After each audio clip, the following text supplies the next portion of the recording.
Hello, this is my friend. His name is Alan. Mwah. He's healing me with his purrs and giving me strength to tell the story that I have to tell now. Yeah. He's like, that's about enough of that. So, once upon a time, I was a scared 17-year-old who was in foster care. I'd been put into emergency foster care, and I was told that I would be moved back to my home because there was no evidence of abuse found in the investigation that they did. And I have a lot of feelings about that. But it was coming up on 30 years ago. It was a long time ago. Some wounds never heal, do they? But since I had already told them that the abuse had already happened months ago, and no attempt had been made on my life ever since then, they weren't going to find anything. Never mind that I already said that and explained it. It didn't matter. All that mattered was that they were calling me a liar and I was going to have to go home. Now, to me, I knew if I got sent home, I was going to die. I was going to be killed. I used to have dreams every night of my brother killing me, and then going to my mom and crying, and her hugging him and holding him and crying, and then both of them crying as they get rid of my body. I dreamed that every night. And I knew that was what would happen. He would probably feel sorry. Maybe just in an abstract sense that he killed someone. He would realize he was in trouble. He would go to my mom and she would help him. And I would be dead. But nobody would care about that anymore because I would be dead. And if I wanted to survive, I had to take matters into my own hands because nobody was going to be protecting me. So, I took an entire bottle of Paxil, which is a really strong drug, and I recommend not ever taking an entire bottle of Paxil. But I did, and I went to the ER. And they rushed me in and strapped me down and shoved a tube up my nose and pumped my stomach. All the while making comments about how stupid kids these days didn't understand the opportunities that they'd been given and all of the things that they would just throw away when they try to throw away their lives, and how the only reason they were saving me was because it was their job and they wish they didn't have to do things like that.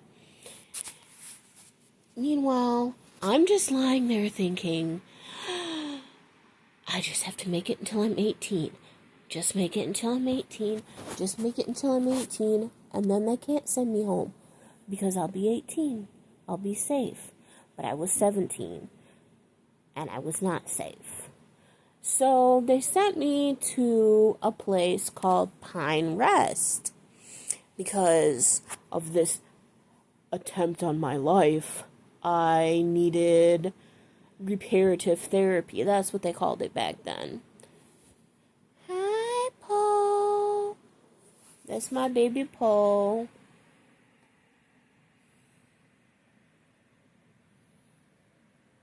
Hi, Popo. Hi, Popo, baby. Hello, girl. Oh, look. They're all here now. Edgar, Allan, and Poe. Those are my cats. So,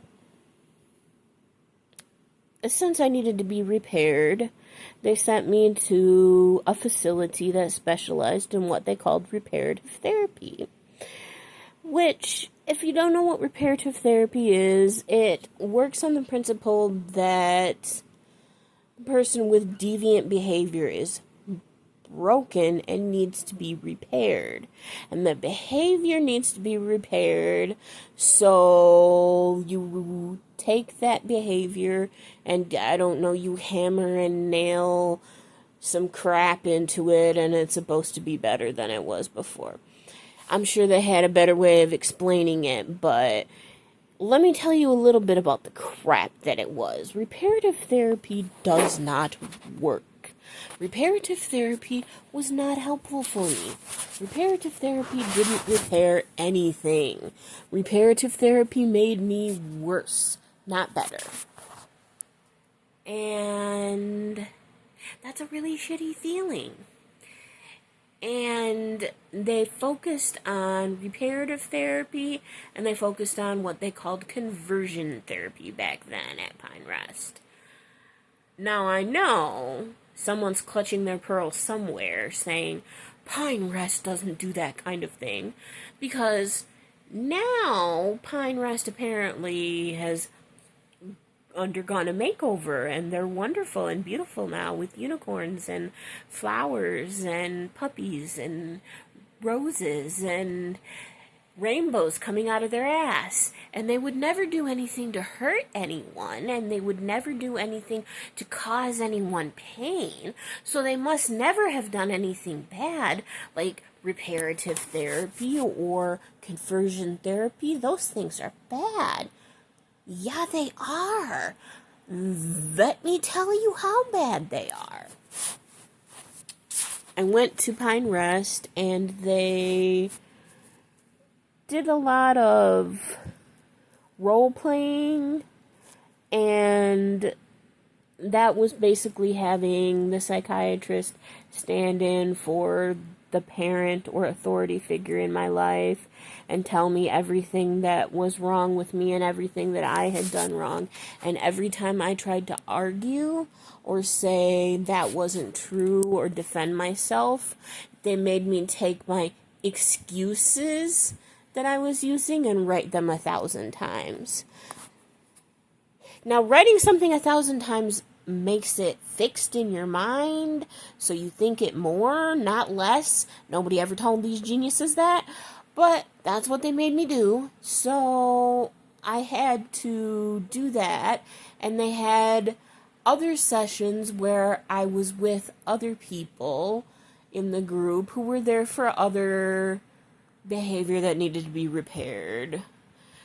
And I asked them once what needed to be repaired about me, and he held his hand up like this and said, "Really?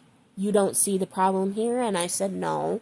And he said, "You're gender nonconformant. That's not okay. People look at you and they can't tell whether you're a male or a female." And I said, "What?" But you couldn't really say what to those people because they knew everything and they had all the power and you had none. So, when I did the group sessions with other people who were also broken and needing repair, we would help repair each other. For instance, the girls would lie on the ground and the guys would lie on top of us, and we would stare into each other's eyes. Because intimacy is very important, and you have to be able to make eye contact with people, and you have to be able to look in their eyes when they are lying on top of you, because that is a normal thing. And if you can't do that, there must be something that you are ashamed of. So you need to get rid of that shame, and you need to bury that shame. So we would lie there on the ground with the boys on top of us staring at us, and I always got the guy who would cry. And he would cry, and his tears would drip down onto my face, and then I would cry, because I felt bad, and then both of us were crying, and then we'd both get in trouble, and we'd both have to stop, and we'd both have to start all over again. And this went on for a while. When we needed a break, we had sessions where we would pray, and they made me fold my hands as if I were praying, like so. And then they held my hands, and squeezed them tighter and tighter and tighter and tighter and tighter and tighter and tighter until I couldn't bear the pain anymore and I was wincing and crying. And they told me, this is the pain that you feel when you refuse to change. Then they'd let go and they'd say, this is how it feels to be free. You need to let go and be free. That didn't help me very much either. But the big ticket item that they did was take people to the quiet room. Dun, dun, dun. That's the reaction you should have to that. The quiet room was a room where it wasn't padded. I guess they couldn't afford padding, or they thought it was too dramatic, or padded rooms were outlawed and people thought it would be better if they did the things that they did in padded rooms in non-padded rooms. I don't know. All I know is that the room had no padding. It just had cinder block walls and a floor that was a hard, cold tile floor, and it was all white, and it was small, and that was the room you went to when you really needed to be repaired and when they couldn't do anything with you. And I always wondered what they meant when they said, if there isn't anything we can do with you, we send you there. I'm like, nothing you can do with me? What does that mean? Well, I got to find out.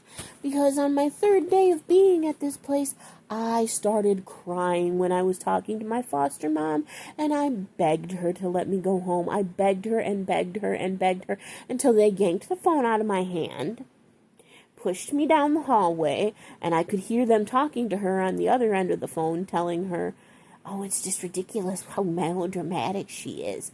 She's acting like it's such a terrible place here.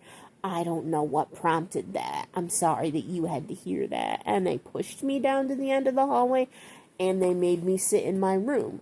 Now, I'm in my room, freaking out, and there's nothing that I can control. There's nothing that I can hold on to. There's nothing that I can do to control the situation. Trying to explain why I did what I did, because what I did was stupid. The shower curtain wasn't attached all the way. It was ripped down so that when you took a shower, the curtain would flap open and a bunch of air gusts would get in, and it was cold and it was annoying, and I decided that I was going to take control of the only thing that I could control, and I was going to fix the shower curtain and take a shower. At the time, it seemed reasonable. So I grabbed a coat hanger, and I went to hang it up in the shower and hook, because back then we all used wire hangers, right? I'm telling Mommy Dearest. So I took the coat hanger and I poked a hole through the shower curtain, and I crammed the wire hanger up there so that it would stay closed, and I was like, hey, look, I fixed the shower. No need to thank me, you're welcome. And of course, as soon as I was done doing that, they walked in, and I was standing in my shower, holding on to a coat hanger over my head, with crazed hair and probably a wistful expression with tears in my eyes, and they went, she's suicidal again. Look, she's attempting suicide right in front of us. That's not what I was doing, but why let the truth get in the way of a good story? So, they decided that they couldn't handle me anymore, and they were going to take me to the quiet room. So they took me to the quiet room, and really, they set me outside the quiet room on a chair outside the door, where I had to wait until the doctor got there, because Dr. Masterson wasn't in, and you'd think that's really bad timing, because this is totally breaking up the flow of this story. It's not as scary if she had to go sit out in the waiting room outside hell. No, it's not scary, but I did have to wait in the waiting room outside hell, and then And then Dr. Masterson came and dragged me into the room and closed the door. And so I was lying on the floor, and he said a bunch of stuff about how I was the vessel marred in the hands of the potter. You may remember that. It's from the Bible. It's from Jeremiah 18. There's a potter, and he's trying to make a vessel, and the vessel gets marred in his hand, so he can't use it, but he reshapes it and manages to use it, not the way he originally intended, but in a way that is probably better, because it served his purpose, because he's the potter, and he can do things like that. He can remake anything, even a vessel that's marred in his hands. But of course, he was quoting, Dr. Masterson that night was quoting this verse at me like I had done something wrong. I was the vessel marred in the hands of the potter. And I guess I was giving him this look because he said I wasn't listening to him and he was getting distracted. He didn't want me to attempt suicide, and he didn't want me to try and, I don't know what I was doing that thing you do when you're nervous where you pull on your clothes, and maybe I'm the only one who does this. I felt the need to do that. It was something else I could control. Well, he didn't like that, so he had them strip off all my clothes. Then he's standing in the room and I'm lying on the floor naked. And then he's standing over me and he has given all these Bible verses. And I'm sitting there thinking, I'm naked. I'm really, really naked right now. I'm completely naked. Fun. Fun times. And I started crying. And then I couldn't stop crying. And he berated me, and he told me I knew what I had done wrong, and I cried that I didn't know what I had done wrong, and he told me that if I didn't immediately admit what I had done wrong, he was going to make me write it 1,000 times, and I had no idea what he was talking about, so I just said,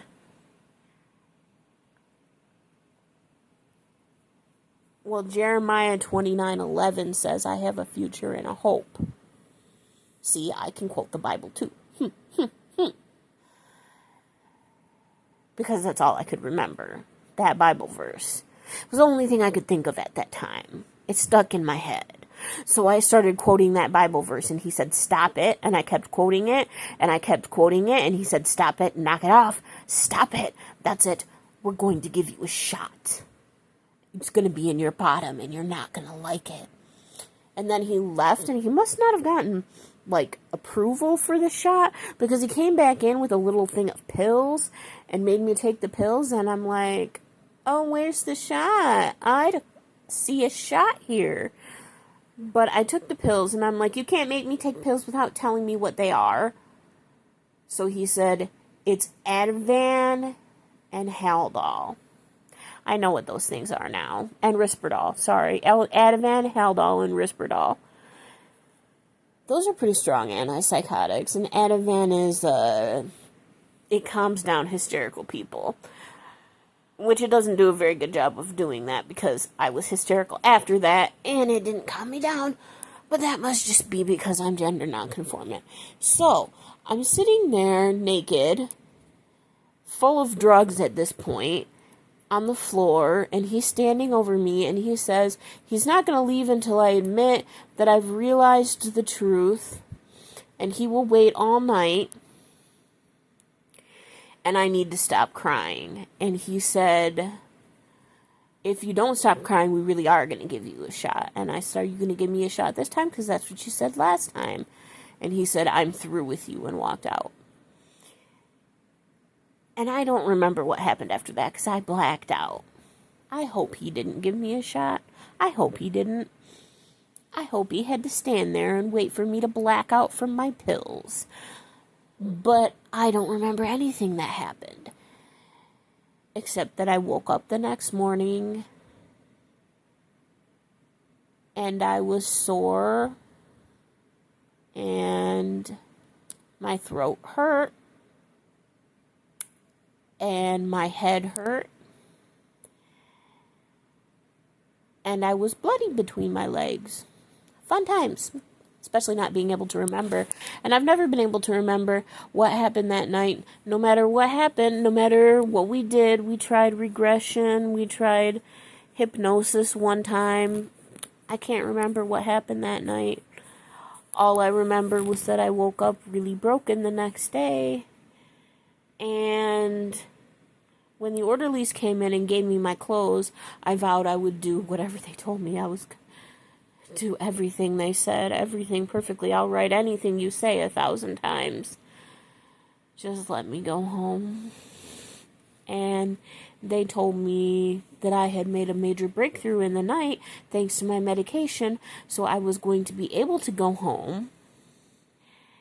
And they sent me home. And the thing is, while I was there, I started to feel a little like maybe I had judged this place the wrong way, and maybe it wasn't as bad as I thought it was. So I created this whole scenario in my head where they healed me and I was happy and blah blah blah and everything was great. And that was the story that I told people when I got home, except that I had panic attacks anytime anyone came near me. And when I was in the hospital and the orderlies were around, like the ones that had taken my clothes off and the ones that had given me my clothes back, I would freak out and start crying and sit on the floor and rock back and forth. But other than that, I was fine. So they decided to send me back to Pine Rest because obviously I was still broken. And when they told me they were going to send me back, then I started begging them not to. I begged them not to. I begged them, please, please, please don't send me back there. Please don't send me back there. And cried. And they told me they were going to sedate me and put me in restraints and send me there if I didn't stop crying. So I stopped crying. Magic. And so they sent me back.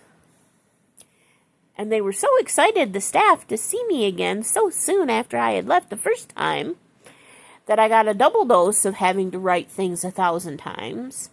And I said I was going to do everything that they told me to do. So I sat there and I wrote whatever they told me to write 1,000 times. They wrote, I need to not be in control of my treatment if I am going to get better. I still remember that sentence. 1, because it's not grammatically correct. And 2, because he made me write it 1,000 times. So when I told people later on about that sentence, and he said, I never made her write that. I don't know what would make her say that. Well, it's this little thing called the truth. Some people have a problem with it. You don't, obviously. But the second time, I tried really hard to do everything that they told me to do. And it started to make me angry, because no matter what I did, they told me I was wrong. And it's like they were egging me on. Like, they would step close to me and yell at me, and then I would back up, and they would step closer again. And I'm like, are you trying to egg me on to get me to blow up? Do you want to send me to the quiet room? Is that like your whole prescribed thing? Where if you don't send me to the quiet room, then you haven't accomplished what you think is therapeutic, and so you feel like you haven't done your job? Do you people have a quota that you need to meet for sending people to the quiet room? And of course they didn't like that, so then they sent me to my room. Not the quiet room. This time I decided not to play with any wire hangers, so they didn't have a reason to send me to the quiet room. But I started to get really pissed, and I started to think, you know what, I don't deserve to be treated this way. This is bullshit. I don't deserve to be treated this way. So the next time they come in, I'm going to tell them I want to talk to my victim's rights advocate. Because I was pretty sure that I had one of those, and I could request to talk to them, and I had seen that somewhere in all the paperwork that they make you sign. So I was just gambling on that.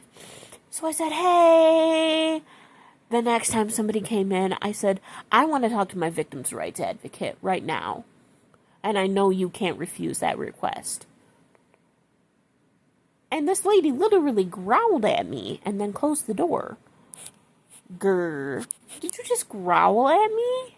So she growls at me and she closes the door, and then I don't hear anything for an hour, and I'm like, great, now I'm going to be stuck in here for the rest of my life. They're never going to let me go.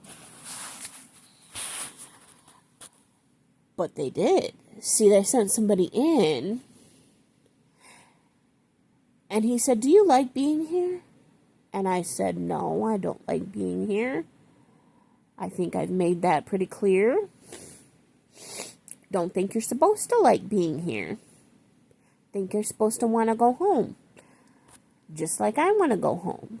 And he said, well, that's funny to me because we were going to send you home and we were planning on sending you home today. Your discharge paperwork was all ready, but then you said you wanted to see a victim's rights advocate. And we can do that for you, certainly, but it's going to take a couple days. So if you really want to talk to the victim's rights advocate, you're going to have to be here for at least 3 more days. Do you really want to talk to the victim's rights advocate?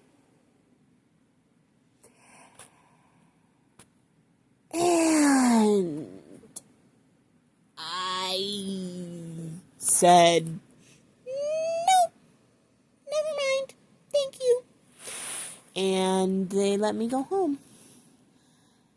And because I didn't speak up, and because I didn't defend myself, or anyone else when I had the chance to, I got out. And I tried telling my story after I got out, and people were like, you said you were fine. You said nothing bad happened to you there. What do you mean they took your clothes? You're making that up. You're lying.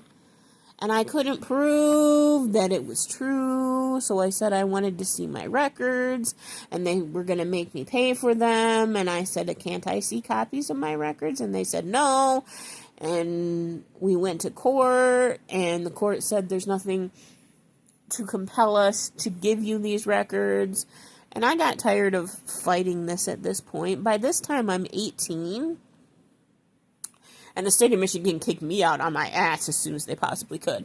As soon as I turned 18, boom, out, gone, emancipated. So I was living on the streets, and my teachers in high school were nice enough to pass me back and forth from one of their homes to another, so I had a place to stay. And when all of that is going on, fighting for your rights just doesn't seem that important. So I just got down with the business of trying to survive, and I managed to survive, and I managed to make it out. And I think, remembering that time now, when I tell people I was in conversion therapy, I was in reparative therapy, they don't work, this is what they did, and people tell me, oh, well, Pine Rest is a good place. They're good. They helped so many people. You know what I say to that? Good for them. I'm glad they helped some people. Since that's their entire fucking job, they should at least do that once. So I'm glad they did. But they didn't help me. And there are a lot of people like me. There are a lot of people who survived Dr. Masterson. They don't like it when you say his name. They don't like it when you talk about him. He doesn't work there anymore, and he hasn't for a really long time. So when you bring up Dr. Masterson, they say, who? Who are you talking about? We don't know him. We don't know who that is. Doctor who? I don't never heard of that name. I guess they think distancing themselves is the best thing to do. And in a way, it helps that they know that it's wrong, because they wouldn't be lying fucking pieces of shit about it if they didn't think it was wrong. But yeah, the lying fucking pieces of shit thing does bother me sometimes. So this is what happened to me, and I found a community of people who share similar experiences with me, and we write each other online a lot, and we reach out and we support each other, and we do our best to make sure that we know we're not alone. And because of them, I'm making this video to tell you, because they insist that people will stop telling me I need to go to Pine Rest. Pine Rest is such a great place. If I explain why I'm never going to Pine Rest, I'm glad that they helped some people, but no thank you. So we'll see. We'll see if that helps. But this is what happened to me when I was 17. This is why I know that reparative therapy and conversion therapy do not work. And maybe this explains some of my problems with people spouting Bible verses at me. I don't like it when people do that.